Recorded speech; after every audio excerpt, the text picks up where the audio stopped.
শুভ সকাল বন্ধুরা। আর আজকে আবার একটা নতুন ভিডিও নিয়ে চলে এসেছি তোমাদের সামনে। আর এখানে দেখতে পাচ্ছ সবাই মাসি তারপরে ভাইরা সব ওয়েট করছিল গাড়ির জন্য। মানে এখনও গাড়ির রাস্তায় যাইনি, আমরা এখন বাড়িতেই।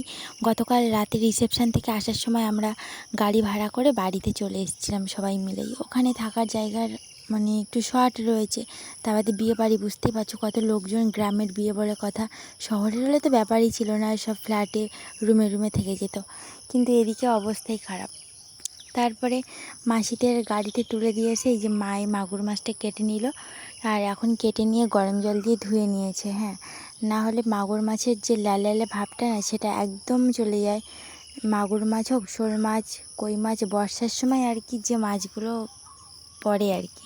তো তারপর দুপুরে খাওয়া দাওয়া করে নিয়েছি, নিয়ে তারপরে দেখি মামা মামিও চলে এসেছে বিয়েবাড়ি থেকে, ভাই বোন সবাই। তো ওদের সাথে গল্প করতে করতে এই যে আম মাখাটা খেয়ে নিচ্ছি। আর আমটা কিন্তু গাছ থেকে পড়েছিল, একদম পাকেনি, কিন্তু ডাঁসা দেখে মনেই হচ্ছে পাকা আম, কিন্তু খাচ্ছি এতটা পরিমাণ টক, সেটা জাস্ট বলার বাইরে। আর এতে লবণটা মাখিয়ে দিয়েছে মামি, মামি কিন্তু কুচো কুচি করেই দিয়েছে। তারপর আমি সোজা চলে যাচ্ছি এখন বিকেলে জল নিয়ে আসতে। বাড়িতে সকালেও জল নিয়ে এসেছিলাম, কিন্তু জল ছিল না। আর সেই কারণে আমি এখন চলে যাচ্ছি সাইকেলটা নিয়ে, আর দুটো কলসি নিয়ে সোজা কলে। আর এ কদিন বিয়েবাড়ি করেই কেটে গেছে, আর বেশ মনটাও খারাপ লাগছিল যে এতদিন খুব আনন্দ করেছি।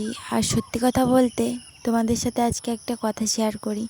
ছোটোবেলায় যখনই মামার বাড়ি যেতাম না, মামার বাড়ি থেকে আসার সময় ভীষণ কান্নাকাটি করতাম, মানে ভীষণ মনে পড়তো, কেন জানি না, যেন কি একটা ছেড়ে চলে এলাম, খুব মন খারাপ হতো, এসে কান্নাকাটিও হতো। তারপর আজকেরও সেই রকম অবস্থা, বিয়েবাড়ি কাটিয়ে চলে এলাম আর ভীষণ মনটা খারাপ লাগছে, তাই জন্য এসে মাঠের ধারে চুপচাপ করে বসে আছি। খুব মুডটা অফ, মানে ভীষণ অবস্থা খারাপ আমার। সত্যিকারে না দেখলে তোমরা বুঝতেই পারতে না। তা হঠাৎ দেখি মেঘ হয়েছে, দেখো চারদিকে পুরো নীল নীল মেঘ হয়ে গেছে, এক্ষুনি যেন বৃষ্টি আসবে এমন একটা ভাব। সারা বৈশাখ মাসে বৃষ্টি হলো না বন্ধুরা, লাস্টের দিকে একদিন বৃষ্টি হয়েছিল বৈশাখে। আর আজকে এই জ্যৈষ্ঠ মাসের 4 তারিখ, এই জ্যৈষ্ঠ মাসে এখন কালবৈশাখী চলছে, মানে হবে হয়তো, এমনই গম্ভীর ভাব হয়ে আছে। আর চারদিকে থমথমে, কারণ বৃষ্টি আসার আগের মুহূর্তটা তো জানোই কেমন হয়। আর কিছুই ভালো লাগছে না, তো কী করব, মাঠের দিকে এসে চুপচাপ বসে আছি আমি একাই। আর আমার মেয়ে সারাদিন মামার মেয়ে ছেলেদের সাথে খেলা করেছে, বোন ভাইদের সাথে খেলা করে ওরা এক্ষুনি জাস্ট বেরিয়ে গেছে, আর তারপরে ও ঘুমিয়ে গেছে। আর আমি একা একা চুপচাপ করে এখানে এসে বসে আছি, মনটা ভীষণ খারাপ লাগছে, কিন্তু কিছুই করার নেই।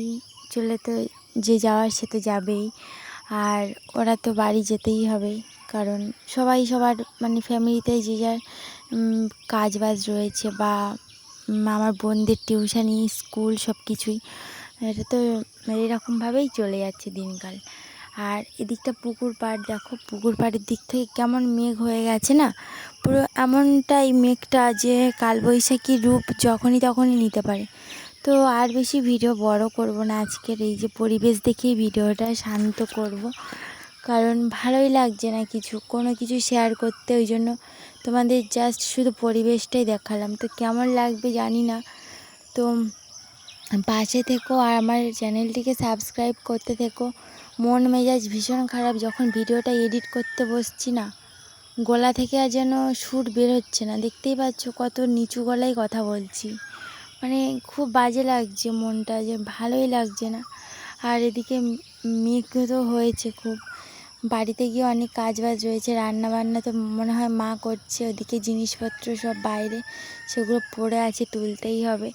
আর তোমরা ব্লগটা কন্টিনিউ করো, পুরোটা স্কিপ না করে। আমি তোমাদের যতটা পারছি শেয়ার করার চেষ্টা করছি। আর হালকা ঝড়ও হচ্ছে, বেশ ভালোই লাগছে। মন খারাপের মধ্যে যদি একটু বৃষ্টি ঝড় হয় কতটা ভালো লাগে তাই বলো তোমরা। আর এবার বাড়ির দিকে যাব, আর বেশি ভিডিও বড় করব না, আজকের ভিডিও খুব ছোট্ট, কারণ বিয়েবাড়ির ব্লগগুলো বেশ বড় বড় এসেছিলো। আর খুব মিস করছিলাম ওদের সবাইকে। আর এদিকে দেখো কতটা পরিমাণে ছাগল চড়ছে মাঠে, ছাগল গরু, মানে এখন তো এটাই টাইম। আবার বৃষ্টিকাল চলে আসলে মাঠে এক হাঁটু জল হয়ে যাবে, আবার ধান রোয়ায় সবাই ব্যস্ত হয়ে যাবে। তাই জন্য এখন সব গরু ছাগল যে যত পারে খাইয়ে নিচ্ছে ঘাস আর কি। আর মাঠে ছাগল চড়া দেখতে দেখতে রিলস করা, এটা কিন্তু ভীষণ একটা ভালো, যে ছাগলের সাথে সাথে একটা রিলস, ছাগলও চড়বে, মানে ছাগল ঘাস খাবে আর কেউ ডান্স করবে, খুব ভালো লাগে এটা দেখতে। কিন্তু আমি তো এখানে একা, ভাইজিরা ওপাশে বাড়ি, ওদের আসার সময় নেই, না হলে একটু রিলস বানিয়ে নিতাম। আর গিয়ে এখন আমার মেয়েকে তুলতে হবে ঘুম থেকে, কারণ এখন অলরেডি 5:30 বেজে গেছে আর আমি 5:30টার সময়ে তোমাদের ভিডিও শ্যুট করছি। সারাটা দিন সময় পাইনি তেমন, আর মনটাও বেশ খারাপ ছিল। আর তা বাদে মামা মামি মাসি ভাই সবাই ছিল, সবাই। আর সত্যি কথা বলতে এই শাকগুলো কে কী চেনো অবশ্যই কমেন্ট করে জানাও।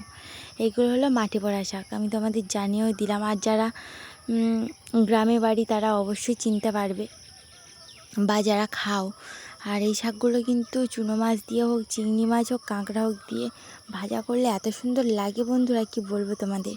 কিছুদিন আগে পিয়ালিতে না যখন ছিলাম, এই শাকগুলো 10 টাকা প্যাকেট বিক্রি হয়েছিল।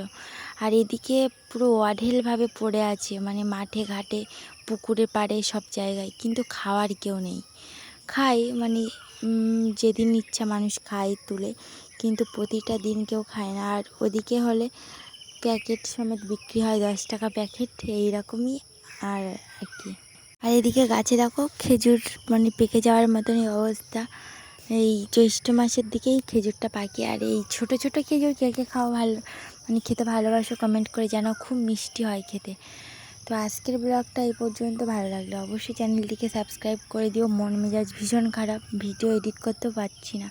দেখো খেজুরগুলো বেশ বড় বড় হয়েছে, এবার জাস্ট পাকার অপেক্ষায় আর পেটে পড়ার অপেক্ষায়। পেট পুজো তো করতেই হবে খেজুর। আর এই খেজুরগুলো কে কে চেনো অবশ্যই জানাও। আমার মাসি তো সোনারপুরেই থাকে, কাল কথা মানে ভিডিওটা দিয়েছি তোমাদের সকালে। তো ভাইকে জিজ্ঞাসা করছিলাম খেজুরগুলো চেনো বলে।